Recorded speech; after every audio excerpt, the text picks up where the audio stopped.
আসসালামু আলাইকুম রহমতুল্লাহ। মাটিতে আদা চাষের পদ্ধতি তো আপনাদেরকে আমরা শুরু থেকে দেখিয়েছিলাম যে কিভাবে মাটিটা পরিচর্যা করতে হয় বা কিভাবে উপযোগী করতে হয়, এরপর বস্তাতে কতটুকু মাটি কতটুকু সার দিতে হয় সব ডিটেলস দেখিয়েছিলাম। তো এখন আদা তোলার সময় হয়েছে, তো আমরা কোন অবস্থাতে বুঝবো যে এখন আদা তোলার সময় হয়েছে এটা নিয়ে আপনাদের সাথে কথা বলি। এই দেখতে পাচ্ছেন এখন আদার গাছগুলো মোটামুটি শুকিয়ে গেছে, এই যে দু একটা একটু এখনো সবুজ দেখা যাচ্ছে। এই যে দেখতে পাচ্ছেন এখানে কিন্তু বেশ কিছু সবুজ আছে। এখন যারা মানে আপনার বিক্রির জন্য বা খাওয়ার জন্য তুলতে চান এই সময়টাতে আপনারা তুলতে পারবেন ইনশাআল্লাহ। হ্যাঁ, এই সময়টাতে তুলতে পারবেন। এখন আজকে মাঘের 3 তারিখ, জানুয়ারির আজকে হলো 17 তারিখ।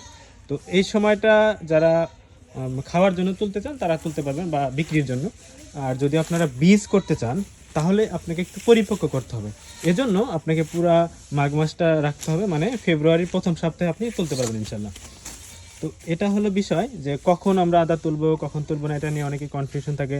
গাছ তো অলরেডি মরে গেছে, কিছু কিছু সবুজ আছে, সব কিন্তু একসঙ্গে মরবে না, একটু আগাপিছ হবে। তবে আপনি এই সময়টাতে এখন আদা তুলতে পারবেন, মানে মাঘের শুরুতে আপনি আদাটা তুলতে পারবেন ইনশাল্লাহ। বীজের জন্য যদি আপনারা রাখতে চান তাহলে পুরো মাঘ মাসটা আপনাকে রাখতে হবে। হ্যাঁ, তো এই ছিল বিষয়।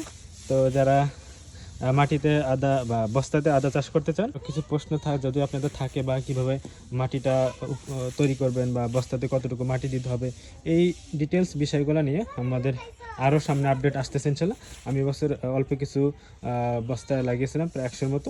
ইনশাল্লাহ এবার নেক্সট প্রজেক্ট আমাদের এবার টার্গেট রাখছি 500 বস্তা আদা লাগাবো ইনশাল্লাহ।